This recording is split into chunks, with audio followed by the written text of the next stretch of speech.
And welcome back to Conservative News Channel here on YouTube, ladies and gentlemen. Today, I kind of wanted to go a little more in depth into the recent Rasmussen survey showing 36% black support. What I started doing was analyzing some way that potentially could prove that there is a sea change going in the community. I'm not saying that that sea change is in every black community. There are black communities, I'm sure, that remain untouched, but there are other black communities that are making big shifts. And what I'm slowly learning about the polling data, even acknowledged by Democrats in the DNC, is that it is the youth vote, the younger people, those millennials, that are seeing a different opportunity and getting ready to change their perception when it comes to the voting booth. I started analyzing, what really created this change from 19% support to 36% support. And if you really look at it, the big change occurred in the last few months. And when you start looking at what's happened over the past few months, you start realizing that Kanye West's comments and his support for Donald Trump, I believe, was the catalyst for change. And I think there's a little bit of proof here that that was the catalyst for change.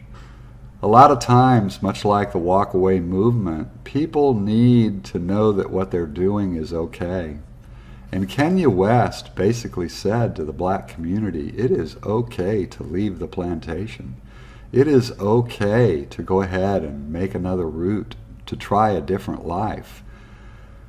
And I think we're all aware of some of the difficulties in inner city life, where the Democrats have been in control and they've been running that plantation, giving out a little fish and a little roof, but no real quality of life.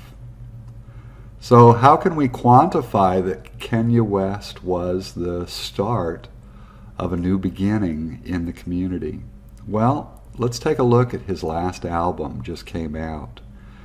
If the black community did not appreciate his comments and statements, you could pretty much figure that it was going to be a bust.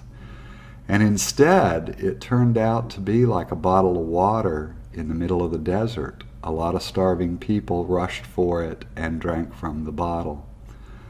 You look at the #1 status, it's really his biggest album. You look at the number of pre-sold albums, it was 5 times as large as the previous album. You look at the digital downloads, 180 million digital downloads. That is astonishing, which means that it was biracial as far as the acceptance. But you're dealing with a gentleman that really targets those millennials, that is in the mostly younger age groups, and they didn't look at his comments and say, I'm not buying another album that you make. They loved it. So is 36% accurate? I don't know. Let's say that we take 5% off and say that they got just pockets of strength and not every pocket in America. You're still looking at 31%.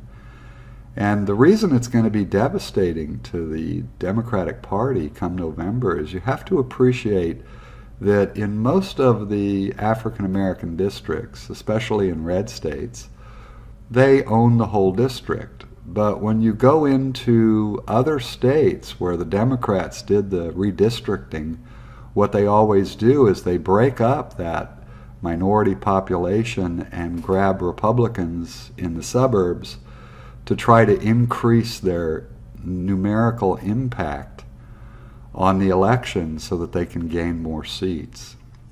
It's called gerrymandering, and both parties do it. The Democrats sue when the Republicans do it.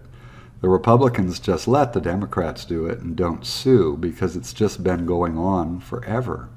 Or when you go into these Democrat districts that have been gerrymandered to 4 or 5% bias blue, you start quickly seeing that those districts in those blue states are now going to be in trouble.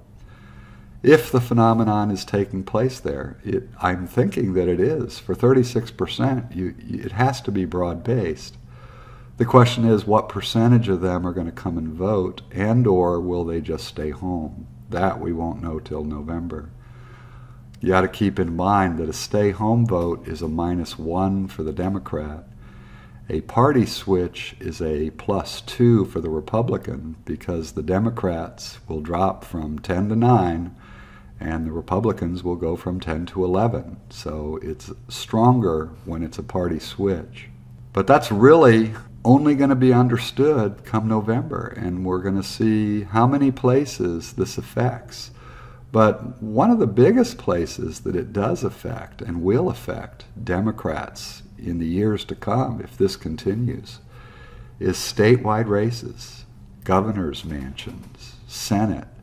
Because in a red state, the African American district may be all one African American district, but when you've got that district that votes 94% for a Democrat, all of a sudden it's only voting 65% for a Democrat. That's a huge voting bloc that just made a move. And those statewide elections, Senate, governor's mansions, they're going to be impacted strongly, and this could really weaken the Democrats for generations to come. Again, I can't forecast what's going to take place. Something like this, the last time it happened, as I had pointed out, was when John F. Kennedy was president, and nobody could have forecast what was going to happen on that election day.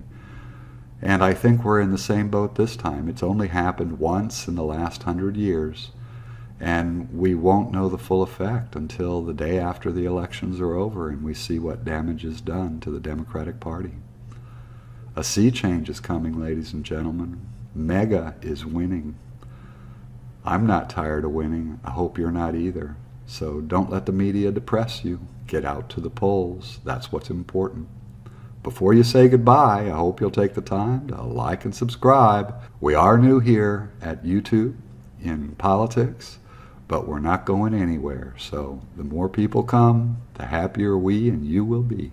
Y'all have a wonderful day, would you?